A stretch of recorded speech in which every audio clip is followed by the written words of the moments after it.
আজকে চলমান অধিবেশনের দ্বিতীয় কার্যদিবস ছিল। প্রথম দিবসটি 12 তারিখ হওয়ার পরে 13-14 দুই দিন স্বাভাবিক বন্ধ ছিল, আজকে আবার শুরু হয়েছে। আজকের দিনের কর্মসূচিতে প্রেসিডেন্টের ভাষণের উপরে ধন্যবাদ প্রস্তাব ছিল, 71 বিধিতে কিছু নোটিশ ছিল, প্রশ্ন উত্তর ছিল। আমরা শুরুতেই পয়েন্ট অফ অর্ডারে দাঁড়িয়েছিলাম। আপনারা জানেন যে 12 ফেব্রুয়ারি দুটি নির্বাচন হয়েছে একসাথে, সংসদ নির্বাচন এবং গণভোট, এবং সেটি একটা প্রেসিডেন্সিয়াল অর্ডারের মাধ্যমে হয়েছে। এটা স্বাভাবিক সাংবিধানিক ধারাবাহিকতায় হয়নি। সেখানে অনেকগুলা কথা ছিল, শর্ত ছিল। টোটাল 15টা আদেশ সেখানে দেওয়া হয়েছে একই দিনে। এই আদেশগুলো ছিল গণভোট সংক্রান্ত ম্যাক্সিমাম, আর সাধারণ নির্বাচনের সাথে ছিল। এখানে উল্লেখযোগ্য কয়েকটি জিনিস ছিল। 5+ স্টার রেটিং প্রাপ্ত দেশের সর্বোচ্চ বিদ্যুৎ সাশ্রয়ী ওয়ালটন এসি স্মার্ট কমফোর্ট এখন নেক্সট লেভেলে। এর মাঝে ছিল যে পার্লামেন্ট নির্বাচন গণভোট অনুষ্ঠিত হওয়ার অব্যবহিত পরে স্বল্পতম সময়ের ভিতরে অধিবেশন আহ্বান করার জন্য প্রধানমন্ত্রী লিখিতভাবে প্রেসিডেন্টকে আহ্বান জানাবেন। তাই করেছেন, কিন্তু তিনি একটা করেছেন আর একটা করেন, এটা আমাদের কাছে মনে হয়েছে। ফলে শুধু জাতীয় সংসদের অধিবেশন ডাকা হয়েছে, কিন্তু সংস্কার পরিষদের অধিবেশন ডাকা হয়। প্রথম দিন যেহেতু সময় কম ছিল, এবং আপনারা জানেন যে একটা ইস্যুতে আমরা ওয়াকআউটও করেছিলাম, আমরা সেখানে কথা তুলেছিলাম, কিন্তু সেই কথাটা আমলে নেওয়া হয়নি। আজকে অধিবেশনের শুরুতেই পয়েন্ট অফ অর্ডারে দাঁড়িয়ে আমরা এই ব্যাপারে কথা বলার চেষ্টা করেছি। তখন মাননীয় স্পিকার 1 ঘন্টা পরে আমাদেরকে স্লট দিয়েছিলেন। আমরা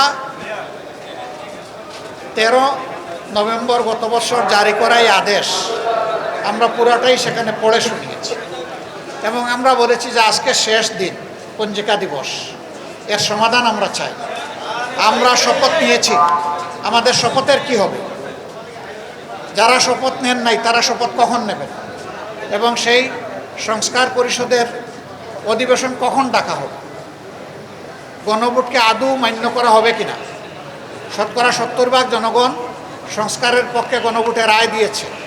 সেই গণভোটের শেষ অবস্থানটা কি হবে?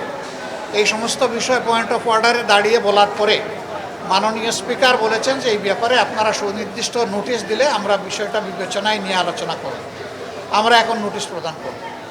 আমরা নোটিশ করে সংসদের ভিতরেই এর সমাধান আমরা করতে চাই, কিন্তু কোনো কারণে যদি সংসদের ভিতরে আমরা এর জনগণের এই প্রত্যাশা বা আকাঙ্ক্ষার বাস্তবায়ন না পাই, তখন স্বাভাবিকভাবেই আমাদেরকে রাজপথে তখন আন্দোলনে যেতে হবে। কিন্তু আমরা ওইটা চাই নাই। আজকে যেহেতু আমরা বিষয়টা উত্থাপন করেছি, মাননীয় স্পিকার যেহেতু এটা বিবেচনায় নিয়েছেন, নোটিশ দিতে বলেছেন, সেই ধারাবাহিকতা এখন এটা চলতে পারে। এটা আমরা স্বরাষ্ট্র কথা বলেছেন যে যেহেতু এটা আদালতের বিষয়, আদালতে আছে, আদালত মীমাংসা হবার পর সংসদে আসবে। না, তিনি এটা বলেন নাই। না, তিনি এভাবে বলেননি।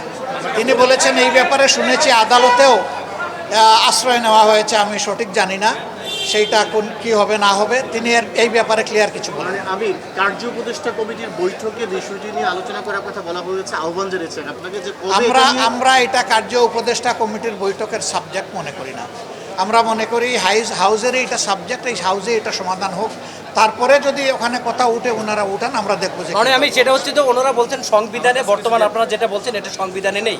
তারা বলছেন তারা এটা উড়িয়ে দিচ্ছেন না, যে তারা এটা মানবেন না, আগে তারা এটাকে সংবিধানে যোগ করে পরে এটা নিয়ে তারা আলোচনা করতে চায়। আচ্ছা দেখেন, সংবিধানে কি 2026 সালে কোনো ভোট ছিল? এটা তো ছিল না। এই প্রেসিডেন্সিয়াল অর্ডার, একই অর্ডার, এই একই অর্ডারের মাধ্যমে যেটা হয়েছে, আপনি এক অংশকে সংবিধানের বাইরে গেলেও মানবেন, আর এক অংশ বাইরে গেলে মানবেন না। না মানলে দুইটাই না মানেন, আর মানলে তো দুইটাই মানতে হবে। তার মানে আপনার কি সংসদে আলোচনা? এবং একটা কথা আছে যে পাবলিক অপিনিয়ন বা উইল হইল সুপ্রিম কনস্টিটিউশন। তো সেখানে গণভোটে আপনি রায় নিয়েছেন, গণভোটে তো ওনারাও সম্মত, আমরাও সম্মত। আমাদের দাবি ছিল গণভোটটা আগে হোক, আর ওনাদের দাবি ছিল একই দিনে হোক। ওনাদের দাবি বাস্তবায়ন হয়েছে। ওনারা তো গণভোট চাই না, এটা তো বলেন নাই, এবং গণভোটে বিজয়ী হয়েছে সংস্কারের পক্ষের প্রস্তাব। আপনারা কি বিশ্বাস করেন সরকার শেষ পর্যন্ত আপনাদের দাবি মেনে নিয়ে যে আপনারা আমরা বিশ্বাস করতে চাই।